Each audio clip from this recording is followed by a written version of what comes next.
What's up, amigos? Commander Hammer here today, and we got the Fighters Rules update, aka the ban list that everybody has been hyped for and also at the same time concerned. So we're gonna go over what actually happened and also talk about a little bit, why things happen, but also my thoughts too, and some of those things that we look forward to with the format moving forward too. So let's get right into it. Hey there, amigos. Quick sponsorship shout outs. So Next Level Gaming has the playmats available. As you can see, I have the Zorga playmat. It's super nice, really good quality too. There's some for the other units and characters from Overdress too, so if you're a fan of those, definitely check out the website. You can click on the description below for the 10% discount to get a 10% discount on your next purchase. Keep in mind, this actually takes an effect in October 1st of 2021 too as well. So the first restriction that we got, these are cards that you can no longer use in your deck. So the first one is actually from Dark Irregulars. That is Gastille, the Stride. We saw this coming, obviously, with the power that it has and access to the phenomenal grade 3s that Dark Irregulars actually has. And just combining those is very, very lethal. So this is one of the decks that if you give one Counterblast, you can ultimately one-turn kill, right? And so for other decks, that's not as fair. So some decks would just get obliterated, and at the same time, this almost was like a gatekeeper for being a top deck in the format, if you think about it. And especially since Gastille has come out for a couple years now, it's been around for a while, so you could see it as that gatekeeper, but now it's actually been hit, which, some players have concerned that it might have limited design space for grade 3s moving forward. And as we can see, that's not necessarily true. We saw Sharha, we saw the other Gastille. We also see, Barrow Magnus in Overdress, so these are cards that DI can still use, but ultimately this card was the key card. The only other thing that maybe would be worth considering hitting would be like the Monochrome Cat, the stand trigger. It does a lot for the clan, and so I feel like that's still needed. Having that resource management of counter charging and also soul charging is needed in DI, and so Monochrome Cat is a vital piece, and so I felt like this was the best hit instead of that cat, for example.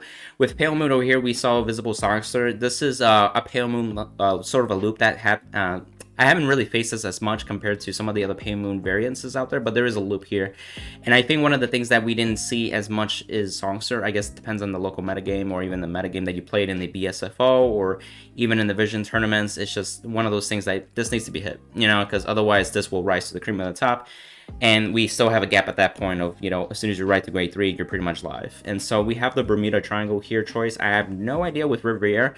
There is that concept of writing up too fast, and so they just decided to hit this, which is fine for me. I don't have too much expertise on this, so I'll leave that into the comments below as well. Now this one, we got more cards that no longer can be played in the deck, and the first one we saw is Zarzan, and so we've been crying for this for like at least over a year now at this point too, since last year this little guy came out, and it's just been a muckus. And yeah, it got limited to one last year, but one of the things is that clans such as like granblue with Columbar can actually search this card and actually take advantage of it, and really you just needed to see one to take advantage of it. And then of course, again, decks like granblue can revive this guy during the later turns to reuse it in a sense to and get more advantage, enabling generation break early on. And there are some other clans such as like Calico with OTT that really took advantage of that too. So it's just like, let's just get rid of it. I know I was in the Vision committee for the ban list for the Vision, and one of the things that they recommended was like limiting Columbard. And I felt like Zarzan was a real problem, and it's just like, just get rid of Zarzan and Columbar's just fine. Granblue is a very slow deck in the early game. Yeah, it helps with the consistency, but it also helps with Granblue's, winning image of having a drop zone to actually work with. If you play Granblue and you don't have any good pieces in the drop zone, you're gonna have a bad time too. So that's why I felt Columbar should be safe, and he is safe.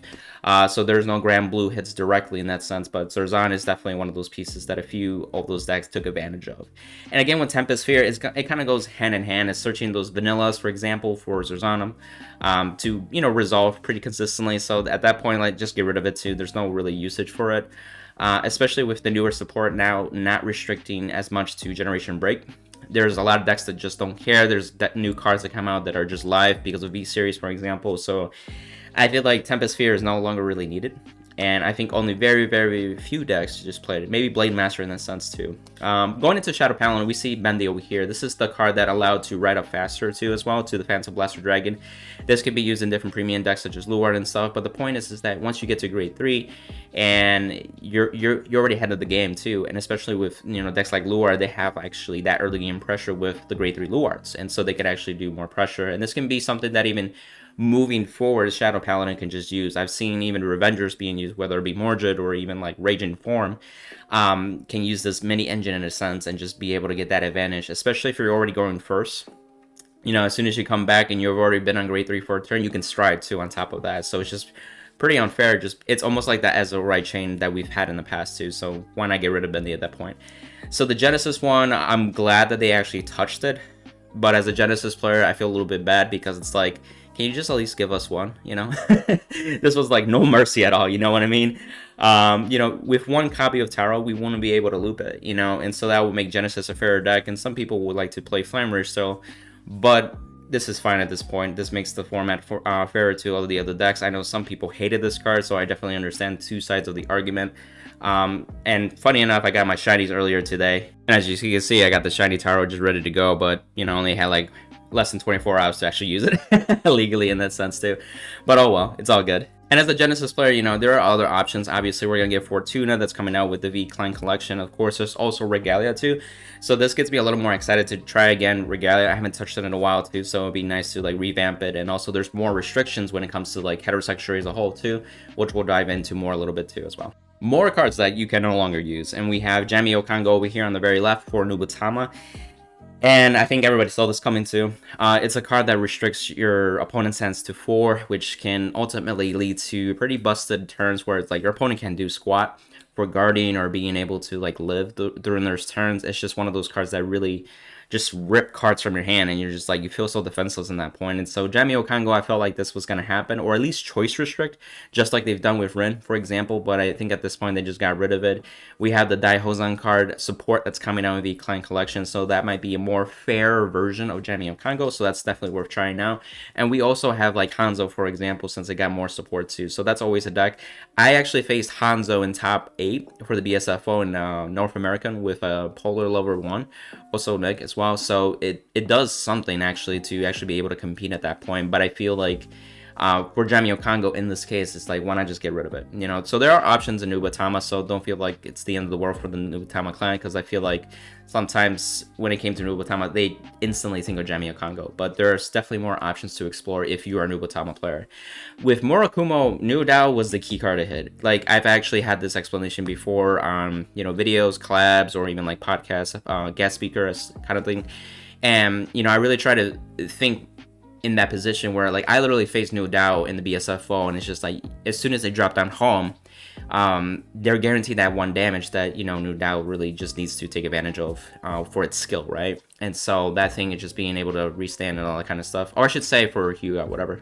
Yeah, and because this card like Soul Blast and it flips a copy of that, so it's really that counter blast to enable Hyuga, for example. But the concept moving forward too, it's like any grade 3 that's able to make a board of clones, this card is still a threat. So I felt like even if you got rid of home, then you have to play the damage denial game. And as we keep seeing, Bushiroad doesn't like that. And as you can see, some of the banless hits kind of show that as well. Like, they want to make sure that you're able to, I guess, do the typical right up, attack Vanguard, you know, all that stuff. So CBD now, it seems to be a pattern that Bushiroad doesn't really like moving forward, and I don't know, but it is a strategy and counterplay that really is necessary in the competitive game to actually be able to top.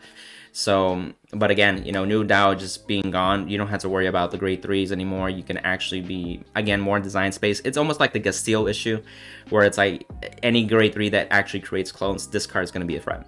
Right, and so I'm actually surprised it didn't hit home too. It's an annoying card, and that also further, for me, it further strengthens that conviction that, you know, hey, we're gonna keep home because we definitely want opponents to not damage deny. So it's just one of those food for thoughts moving forward too. It's like, interesting, you know. The third card over here, again, Murakumo, is actually Tamba. This is created like a power loop essentially too. So I haven't seen that as much, but I know the duo Dao plays is much more threatening and much more popular too in the metagame too. So Tamba had that ability to loop and power up and stuff like that. So it makes sense that they got rid of it, because if they got rid of Nuo Dao, I think they would have gotten more to Tamba types of decks at that point. So it kind of makes sense at that point, preventing the maintenance in a way. And then lastly over here, we got the Link Joker got hit. Like, I was kind of surprised. Zinc, you know, and this is specifically for Starvader, like Chaos, for example. And it's just like, this card is really good for Chaos. Like, you really needed this card to have resources. Is now If you play that deck and not play Zinc, you have to get really creative on the cards that you know need to resource management. And also it may limit your plays too as much. So I wonder if Bushiroad is maybe doing some preventative maintenance with the new reverse units coming out for the next volumes of Clan Collection, such as Volume 3 and Volume 4. We saw Raging Form Reverse, for example. So they'll be able to, what it looks like, lock their own rearguards still. So I wonder if they feel like Lean Joker might have more of a presence, because now the other clans will have cards that potentially lock their own units at that point, just like we've seen before in Limit Break era, right before Legion, for example. So it's just one of those things that I think they're doing preventive maintenance. Now we're getting into the choice restrictions. So this is basically saying you can only play one of the types of cards shown below.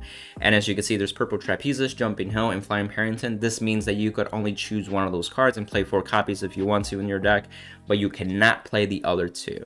So with Purple Trapezist and Jumping Hill, there was already a choice restriction. So they further added to Flying Parrington. And it's also, you know, one of those cards that are able to call rearguards during the battle phase to enable multi-attack. And also really do some of the extension of plays too. And I've seen, you know, when I faced Eric Dow, for example, in the BSFO, he was playing Harry for the most part, but he was still using cards like Purple Trapezist and Flying Parrington that really helped the deck as a whole. It's almost like a mini engine, really. And so they felt like this is also one of those things that if we let this be untouched, Pale Moon could be one of those decks that creep up to the top and also become, you know, big deck in format, essentially. And so that's what this is for. More choice restrictions. So we could see Bermuda Trial got a restriction. I think there's some kind of loop, but I haven't seen this as often. I even saw Vanguard in his video actually mentioned that, like, this isn't really happening as often as it should. But again, it's one of those things, like, if these decks are hit, this might be like something that players will go to and tend to play more of, and at that point it could become big deck in format. So I guess it's just preventive maintenance in my eyes. Dark Irregulars on the right again. It's surprising and not surprising because like this new grade 2s that's coming out provides like a lot of shield for Danchurian. So per battle basis at that point is just reusable guard, which is really crazy at that point too. And if you have multiple copies, it's even worse. So they just wanted to make sure that doesn't happen at that point. So they might as well hit it now at that point. Danchurian wasn't really in the metagame, but if you like playing the deck, that's awesome. But you know, moving forward, you can't do this anymore. So it's just like, eh. More choice restrictions, and so this one's a little more unique. We have Ultima and the Over Trigger, so you could only play either Ultima or an Over Trigger in your deck. So what Ultima does is really, when it's ultimate Stridden, then you can Counter Blast 2, check, grab 4 cards from your deck, call 2 of them to Rigard Circle, and then you can stack the last 2 in any order at that point. And so you can put like a crit followed by an Over Trigger, and now you are guaranteed to see your Over Trigger. And then Keter Sanctuary, it's actually really nice because then it gives you your regards drive checks, and this can be invisible in decks such as Genesis, again with like Taro Loops, for example. So now your Gleipnirs are starting to have drive checks. Other decks can take advantage of this, like OTT to Royal Paladin, Shadow Paladin, and so on, Gold Paladin. It was just one of those things where it's like, hey, we didn't necessarily see this as often because a lot of the games would end on first grade 3 turn or first stride turn. But now that things are becoming a little more fair, this could be something like, hey, some decks may be able to reach ultimate stride pretty consistently, and let's handle this before it becomes too late of a threatening. Because at this point, for me, I would definitely have this as a win con. It's almost like Granblue with the Megiddo Force Skull Dragon attack. It's like that win con that you have in your stride zone, for example, as a toolbox. Ultima's the same way too at that point, but just like having the Over Trigger back in deck as well. So it's just one of those things that moving forward, let's make sure this doesn't cause any issues in the future. The last thing that got really hit was more like an update on actual rulings for stand triggers. So this is basically that, you know, before, if a rearguard reveals a stand trigger, if it's able to drive check, you know, for example, or even your Vanguard drive checks, it can stand that rearguard essentially, whether it be like a token from like, you know, Blade Master or even like Valkyrian, for example, and they can do drive checks too in that case because of their skills, right? And so that could be kind of busted, right? As we've seen with these decks that took full advantage of that too. So it changed now that basically if you stood one of those rearguards with the stand trigger, they can no longer perform drive checks until the end of the turn. I think that's actually a really healthy choice just in general, because if you think about it, even in like, again, back to Finrare, like if I drove check like a stand trigger for Gleipnir or something like that, it's just another abuse of a drive check too. If you resolve the Over Trigger, it's almost that situation too, because the Over Trigger provides drive check, so it's like almost in this case too. So Valkyrian and, you know, the Vision token really took advantage of that and become like, you know, top decks as well too. So hitting this, or in a sense like making this ruling, now these decks aren't as threatening too. Not to mention Valkyrian used Taro as well. and so that's no longer a thing too as well. So that's one key thing to note about as well. So that was it for all the, you know, choice restrictions or just you can't longer use these cards. It's just like, wow, a lot of things got hit. I think overall this is a good direction so far, especially with new cards coming out, especially in the English. I know we're a bit behind from the Japanese format. We're gonna get the Clan Collection in November. We're gonna get more stuff in December, so things can change. And I think that Bushiroad does intend to have another virtual online event, just like another BSFO, probably in December time. And so our metagame will look entirely different by then too. So I'm interested on see what decks start having more popularity, or is it more like it's going to be variety and you're not knowing what to expect. So it may be challenging even for some players that consistently top to predict what the metagame is at that point too. So a lot of things could happen at that time in December where, you know, the tournaments are starting to become a thing again, whether it be a remote fight or even in person later on too. It's just one of those things that, as we've seen with other card games like Yu-Gi-Oh, it's like, hey, this changes the format. What's the new format? Let's play test what eventually goes up to the top of the crop, you know, and becomes the big deck in format, or the top decks, or tier 1, whatever you want to call it, right? And it's just those things in popularity as well. Because Vanguard, to be quite frank, if at least half of the players that actually go to the events choose their decks because of popularity, because they like it or it's popular, and that's not a bad thing, you know. That's the whole thing with Vanguard's clan identity or nation identity as well. So moving forward, this is overall healthy for the game. And there are some cards that I felt like, man, it sucks if I could only play one. That's still a fair card, like Taro, for example, but it is what it is.